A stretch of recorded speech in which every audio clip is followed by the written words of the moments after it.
Okay, Assalamualaikum semua. Semua sihat ke tu? Semua tengah mood beraya ke tu? Oh, banyak lagi ke? Aisyah buat kuih raya ke? Beli je. Okey lah. Okey, semua dah ready, semua dah sedia. Dah Okey, masa sebelum raya hari tu, cikgu ada masuk bab 4 pembiakan. Kita dah habis sampai 4.1 dan 4.2. Hari ni cikgu nak habiskan 4.3 dengan 4.4. 4.3 kitar haid, 4.4 persenyawaan dan kehamilan. Semua boleh nampak tak slide? Nampak jelas sangat? Okey. Okey, objektif apa yang kamu semua akan dapat lepas habis je pembelajaran hari ni. Murid-murid akan dapat mengetahui tentang kitar haid dan perubahan yang berlaku pada setiap fasa.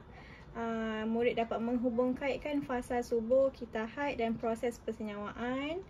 Dapat mewajarkan kepentingan menjaga kebersihan diri semasa haid.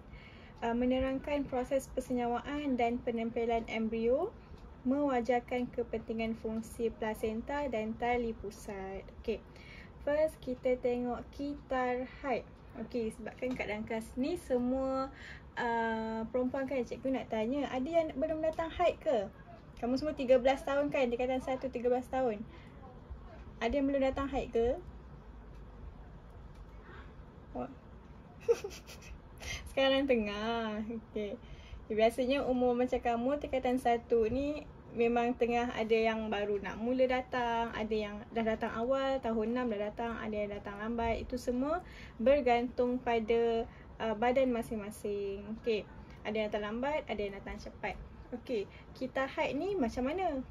Okey, bermulanya kitar haid ni bermula apabila seorang perempuan mencapai akil balik dan berakhir ketika berumur 40-an hingga 50-an. Okey, berakhirnya kitar haid ni dipanggil sebagai menopause. Pernah dengar ke menopause ni?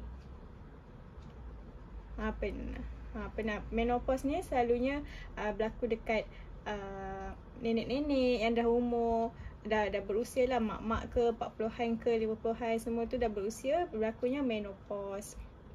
Okey, kitar haid ni berlaku dalam masa 28 hari mengikut individu. Ada yang 15, ada yang 20, 28, 30 macam tu, ikut bergantung pada badan masing-masing lah. Okey, apa maksud haid ni yang sebenar kan? Apa maksud sebenar haid ni? Haid ialah peluluhan lapisan dinding uterus dan darah mengalir melalui faraj. Okey, peluluhan ni macam jatuh. Peluluhan lapisan dinding uterus dan darah mengalir melalui faraj. Okey, macam boleh tengok kat dalam gambar kat sebelah ni. Peluluhan lapisan dinding uterus, jatuhnya mengalirnya darah di dinding uterus ni dan dia mengalir melalui faraj yang bawah ni. Okey. Okey, apa beza haid dengan kitar haid? Kitar haid ni bermaksud perubahan yang berlaku di dinding uterus dan ovari. Sini dinding uterus dan ovari kat sini.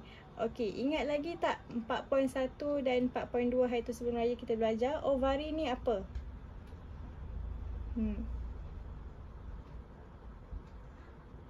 Ada yang ingat? Siapa tu? Ovari ni apa? Siapa ingat tadi tu dia apa? Dia sistem pembiakan bagi sistem pembiakan bagi wanita. Okey, ovari kan. Kat sini. Nanti kita tengok lagi detail. Okey, jap. Okey, seterusnya kita tengok kitar haid juga melibatkan pembentukan dan pembebasan ovari yang matang.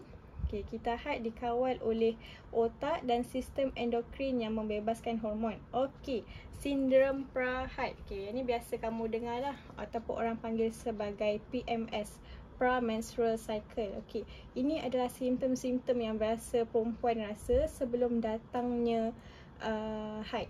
Okey. Selalunya ada orang rasa senggugut. Kat sini ada yang rasa senggugut sebelum datangnya haid. Ada orang tak rasa. Setiap macam cikgu cakap tadi, setiap badan kita ni, setiap perempuan dia rasa lain-lain. Ada orang sakit bahagian abdomen, sakit kepala, stres, risau, emosi berubah-ubah. Ada orang cepat marah masa nak datang haid. Ada orang sensitif, baru cakap sikit dah rasa terasa nak nangis. Padahal kalau tak datang haid, okey je, steady je, tak rasa apa-apa pun. Bila nak datang haid, mulalah sentap kan, macam tu. Okey, lepas tu seterusnya kita tengok beberapa fasa yang ada dalam kita haid. Ada 4 fasa. 1, 2, 3, 4. 4 fasa. Fasa yang pertama berlaku pada hari pertama hingga kelima, dipanggil sebagai fasa haid. Kat sini apa yang jadi? Okey, boleh tengok gambar. Nampak jelas tak gambar? Jelas. Okey. Dekat fasa haid ni, apa yang jadi? Kemerosotan pelapik dinding uterus. Maksudnya darah mengalir, darah daripada dinding uterus tu mengalir keluar ke faraj. Okey, dekat sini pengeluaran ovum tidak tersenyawa, darah dan pelapik dinding uterus. Hari yang ke-6 sampai ke-11 berlakunya fasa pemulihan. Okey, lepas darah dah banyak keluar beberapa hari tu, berlaku penebalan dan pembinaan semula pelapik dinding uterus. Kat tepi-tepi yang hitam-hitam ni ditebalkan balik. Okey, lepas dah banyak darah keluar, lagi banyaklah pembentukan salur-salur darah, kan? Okey. Hari ke-12 hingga ke-17 dipanggil sebagai fasa subuh atau dipanggil sebagai pengovulan. Okey, kat sini dinding terus dibina, terus menebal, dan juga pengovulan berlaku pada hari ke-14. Apa maksud pengovulan ni? Ada siapa ada idea ke tak? Ke baru pernah dengar, first time dengar?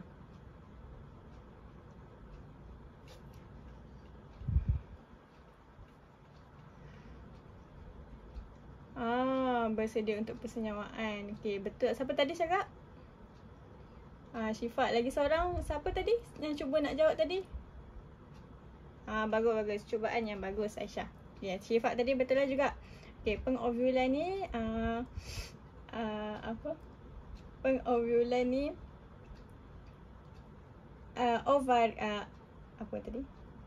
ovari akan mengeluarkan ovum yang matang. Dekat sini berlakunya pengovulan tu lah. Dekat sini kalau adanya sperma, mungkin persenyawaan akan berlaku. Okey. Kita tengok hari 18 ke 28. Fasa prahaid. Dinding uterus macam biasalah terus menjadi tebal dan dibekalkan dengan banyak salur darah bagi persediaan penempelan ovum yang tersenyawa. Kalau ada berlaku persenyawaan, ada berlaku penyantuman antara sperma dengan ovum, kat situ dia akan menempel lah dekat uterus yang tebal tadi. Tapi apa jadi kalau persenyawaan tak berlaku? Okey, pelapik dinding uterus akan mula merosot dan terurai. Kita haid berulang semula. Macam biasalah dia akan jadi ke fasa haid ni semula, dan dia akan berterusan lah kalau tak ada berlaku persenyawaan. Okey, setakat ni okey? Okey, boleh faham okey. Okey. Kepentingan menjaga kebersihan diri ketika haid. Okey, kenapa pentingnya kita nak jaga kebersihan diri masa kita haid? Untuk cegah jangkitan bakteria atau kulat pada alat sulit, untuk mencegah bau yang tidak menyenangkan, dan juga untuk mencegah kegatalan. Okey, macam mana kita nak jaga diri masa datangnya haid ni untuk cegah jangkitan bakteria, kulat, gatal-gatal apa semua? Apa yang kita kena buat adalah tukar tuala wanita ataupun tukar pad 3 ke 4 kali sehari. Jangan pakai satu tu pakai seharian, tak boleh. Tak elok lah, memang darah kotor kan, so macam banyak bakteria, so tak boleh, awak kena tukar. Okay. Kemudian guna tuala wanita yang bersesuaian. Okey, sekarang ni ada banyak jenama pad tuala wanita. Ada orang sesuai pakai jenama ni, ada orang gatal-gatal bila pakai jenama ni. Kamu semua kena cari yang sesuai lah, sebab ada orang boleh naik ruam kalau pakai tuala wanita yang tak sesuai. Okey, kemudian mandi setiap hari dan cuci alat sulit menggunakan sabun dan air yang banyak. Okay, biasa memang kita akan mandi pun kan hari-hari memang bersih. Tapi masa haid tu kita ekstra bersih. Cuci alat sulit tu bagi bersih, bagi wangi-wangi. Okay. Boleh? Okay ke? Okay. So kita haid 4.3 sampai situ je. Sikit kan, sebab tu cikgu gabungkan sampai 4.4. Okay, kita teruskan dengan persenyawaan dan kehamilan. Persenyawaan ni tadi berlaku masa bila? Masa fasa subur kan. Okay, kita tengok. Beribu sperma, masa persenyawaan ni, beribu sperma akan dilepaskan dari zakar ke dalam faraj semasa hubungan seksual. Sperma tersebut akan berenang melalui cervix dan memasuki uterus sebelum sampai ke tube fallopian. Okay. Jika terdapat satu ovum matang di tube fallopian, persenyawaan akan berlaku di mana hanya satu sperma sahaja yang berjaya menembusi ovum. Okay. Kepala sperma menembusi ovum dan ekornya ditinggalkan di luar. Satu membran terbentuk mengelilingi ovum dan menghalang sperma yang lain memasuki ovum. Banyak sangat ayat kat sini kan, cikgu terangkan dekat gambar sebelah. Okey, kat sini berlakunya proses pencantuman nukleus sperma dan nukleus ovum dan membentuk zygote. Nanti kita tengoklah. Okay, dia akan berlaku dekat tube fallopian. Okey, kat sini boleh nampak tak arrow cikgu tunjuk ni? Dekat bahagian cervix ni nanti akan semasa hubungan persetubuhan tu berlaku, ada beribu sperma yang akan masuk di kawasan cervix dan dia akan melalui uterus. Okay, dan dia akan pergi terus ke tube fallopian. Ini dipanggil sebagai tube fallopian. Okay, kalau hubungan persetubuhan tu, hubungan seksual tu dibuat semasa fasa subur, apa yang akan jadi? Ovari ni akan melepaskan ovum yang matang ke tube fallopian. Dah lah dia bertembung dengan sperma yang masuk tadi.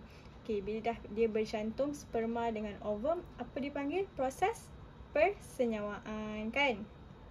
Okay. Okay, kita zoom sikit gambar, tengok kat sebelah. Apa jadi lepas berlakunya persenyawaan? Okay, bila sperma dah memasuki ovum, hanya kepala sahaja yang dia masuk. Tengok kat sini, kepala je yang lepas. Ekor dia tinggal kat luar. Okay. Cikgu nak tanya, ingat tak cikgu dah bagi tahu masa 4.1 dengan 4.2 hari tu, dekat bahagian sperma lelaki ni ada ekor dan juga kepala. Dekat bahagian mana yang ada DNA? Kepala. Baik, semua orang ingat. Okay, bagus.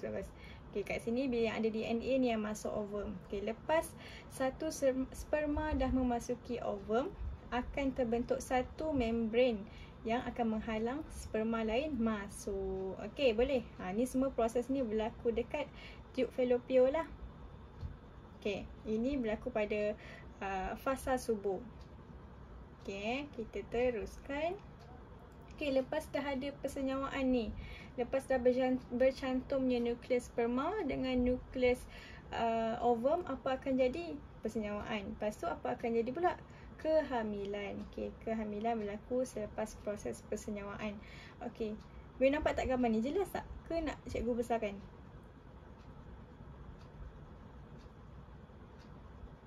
Tulisan tu nampak tak nampak? Kalau handphone rasanya boleh zoom. Ni. Okay, kita tengok lagi detail lah. Okay, kat sini dia tulis pengovulan. Pengovulan tadi dia kata apa? Ovari mengeluarkan ovum yang matang. Dia keluar ikut tube fallopian ni. Lepas tu kebetulan masa tu ada berlakunya hubungan seksual, datang pula si sperma ni tadi, berlaku persenyawaan dekat sini. Okay, apa dah jadi? Apa yang akan jadi? Okay, ovum tadi akan membentuk jadi zygote. Okay, zygote ni dia akan pergi melekat ke dinding uterus kat sini. Tapi sementara dia nak sampai ke uterus tu, akan berlakunya pembahagian sel, iaitu peringkat 2 sel dia bahagi 2, peringkat 4 sel dia bahagi 4, peringkat 8 sel dia bahagi 8. Okey, bila dia sampai peringkat 8 sel, dia akan dipanggil sebagai embrio ataupun morula. Okey, lepas dia jadi embrio, dia akan menempel ke dinding uterus. Ini lepas dia dah menempel di dinding uterus, dia akan menjadi fetus lah. Nanti kita akan tengok macam mana jadi fetus. Okey, setakat ni boleh faham? Laju sangat ke cikgu cakap? Boleh ke? Okey kan? Okey. Kat situ macam mana berlaku proses persenyawaan, proses penempelan. Kau macam okey. Lepas tu kita tengok perkembangan embrio menjadi fetus. Okey, embrio berkembang di dalam pundi yang berisi cecair disebut sebagai bendali amnion. 10 hingga 14 hari selepas persenyawaan, plasenta terbina daripada tisu embrio dan tisu ibu daripada dinding uterus. Okey, 8 minggu selepas persenyawaan, fetus terbentuk. Okey, fetus dihubungkan ke plasenta oleh tali pusat. Nanti ada satu video, cikgu tunjuk video macam mana embrio ni jadi fetus. Kat situ kamu boleh nampak dengan jelas lah lagi. Okey. Okey, kat sini dia ada sebut pasal plasenta. Okey, dan juga tali pusat. Apa kepentingan dan fungsi plasenta ni? Plasenta kat sini nampak ni yang merah-merah ni yang mengelilingi ni terbentuk daripada tisu ibu dan tisu embrio.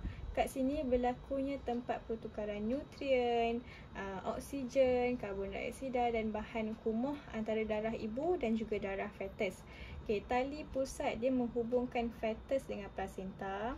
Terdapat salur darah lah dalam tiub tu untuk angkut darah kepada dan daripada fetus. Okey, dinding uterus yang paling luar ni terdiri daripada dinding berotot lah. Tempat embrio menempel dan berkembang. Kat sinilah embrio tadi tu berkembang, dia jadi fetus yang besar ni. Okey.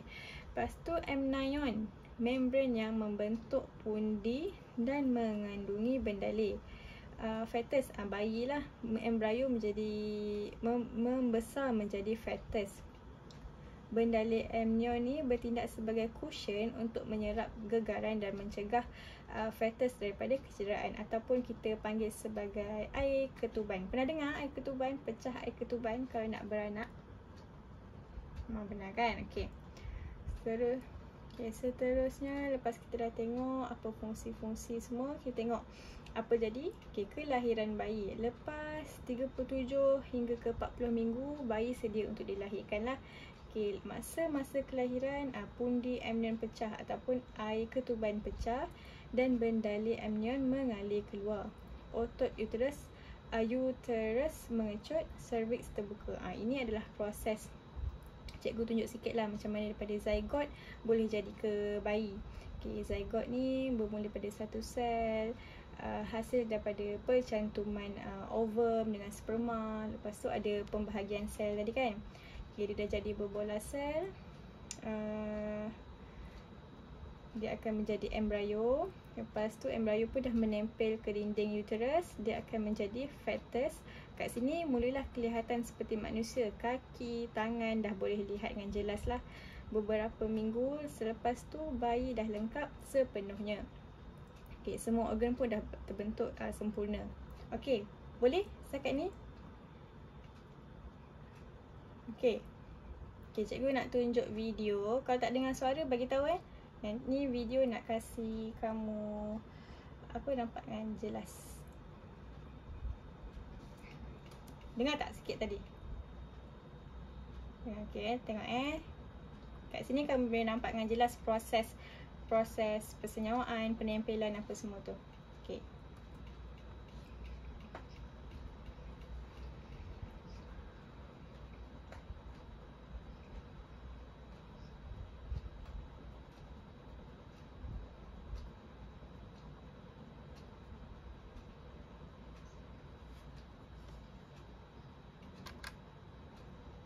Ke dalam paras wanita sewaktu persetubuhan.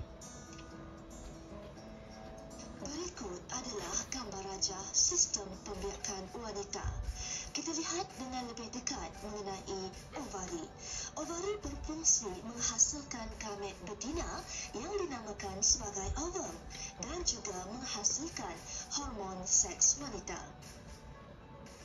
Pada hari ke-14 dalam kitar haid, proses pengawalan berlaku di mana ovari akan membebaskan ovum dan ovum terus berada di tiub fallopian. Beribu-ribu jumlah sperma yang telah dilepaskan oleh pesakar ke dalam paras wanita tadi akan bergerak menuju ke ruang serviks. Seterusnya, sperma akan menuju ke uterus untuk bertemu dengan ovum di tiub fallopian. Sperma yang telah dilepaskan akan bersaing antara satu sama lain bagi menembusi ovum yang berada di tiub fallopian. Walau bagaimanapun, di antara beribu-ribu sperma yang dilepaskan, hanya satu sahaja sperma yang akan dipilih, iaitu yang paling kuat dan yang bernutrisi yang mampu menembusi lapisan ovum. Sewaktu menembusi ovum, hanya kepala sperma yang akan memasuki ovum. Setelah sperma berjaya menembusi lapisan ovum, maka persenyawaan berlaku. Persenyawaan ialah proses di mana nukleus sperma akan bercantum dengan nukleus ovum. Selepas persenyawaan, zygote akan terbentuk.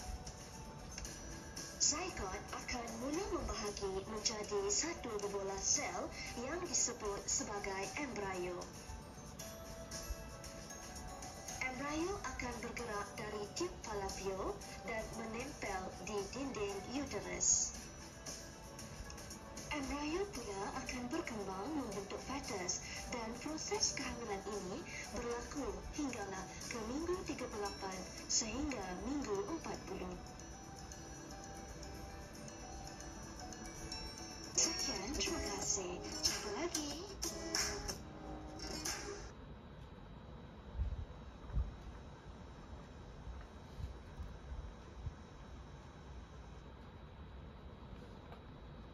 Okey, jelas ke tadi video tadi tu? Jelas.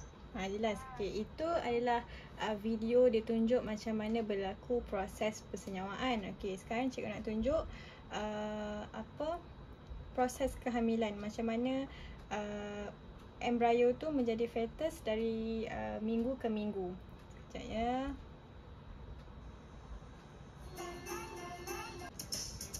Okey.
Okey, semua dah tengok tadi video tadi?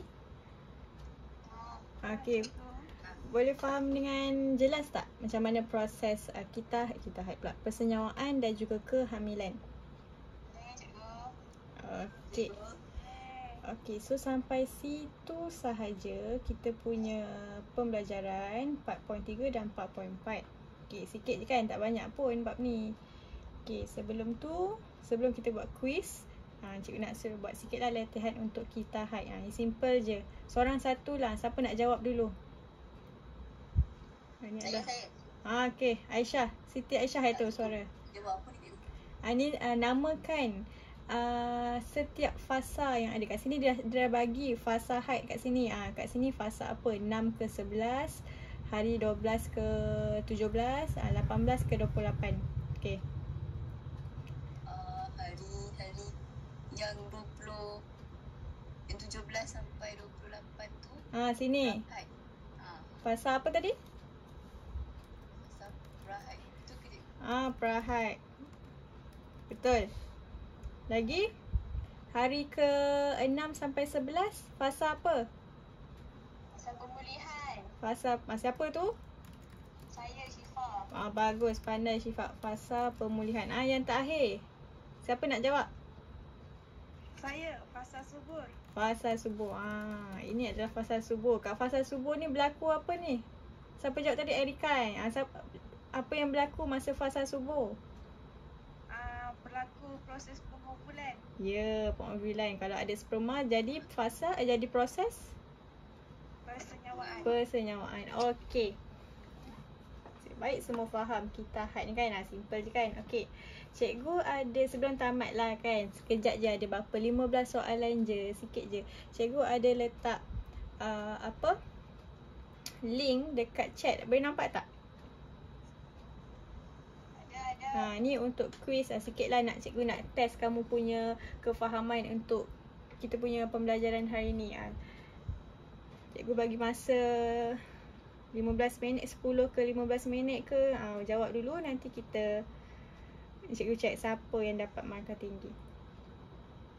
Ya, cikgu.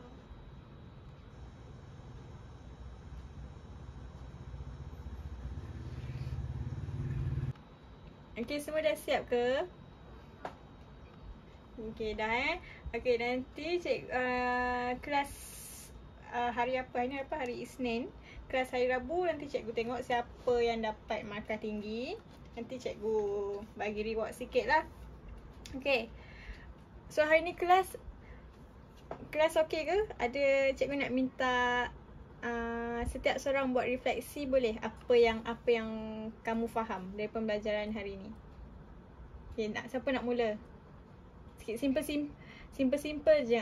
Mula.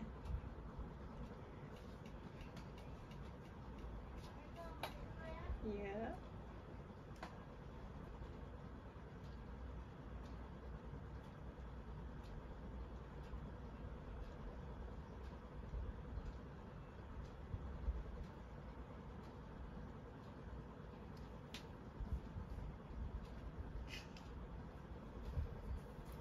Okey, bagus Syifa.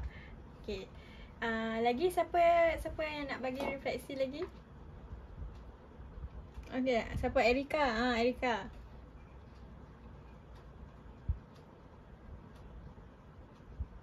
Ya.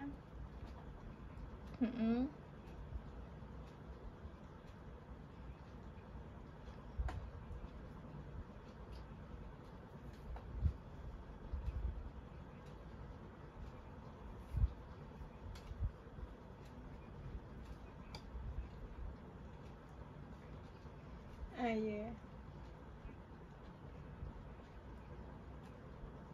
Okey, bagus Erika. Lagi siapa lagi nak buat refleksi? Last. Siti Aisyah.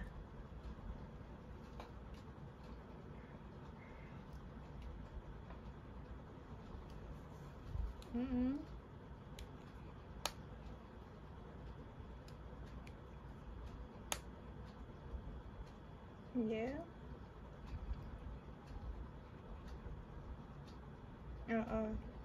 Okey, bagus. Cikgu harap semua boleh fahamlah pembelajaran kita hari ni. Okey.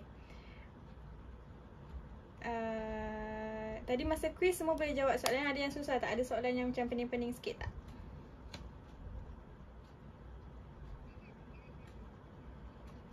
Okey, tak apa. Nanti cikgu check kat mana yang kamu salah, yang mana yang buat 2 kali ke apa ke. Nanti cikgu beritahu next class Okey, sampai sini saja. Nanti hari Rabu next class cikgu akan sambung 4.5, 4.6 dan 4.7. Okey, kalau sempat lah. Okey. Okey, sampai situ je. Terima kasih join kelas hari ni. Okey, jaga diri. Selamat Hari Raya. Bye.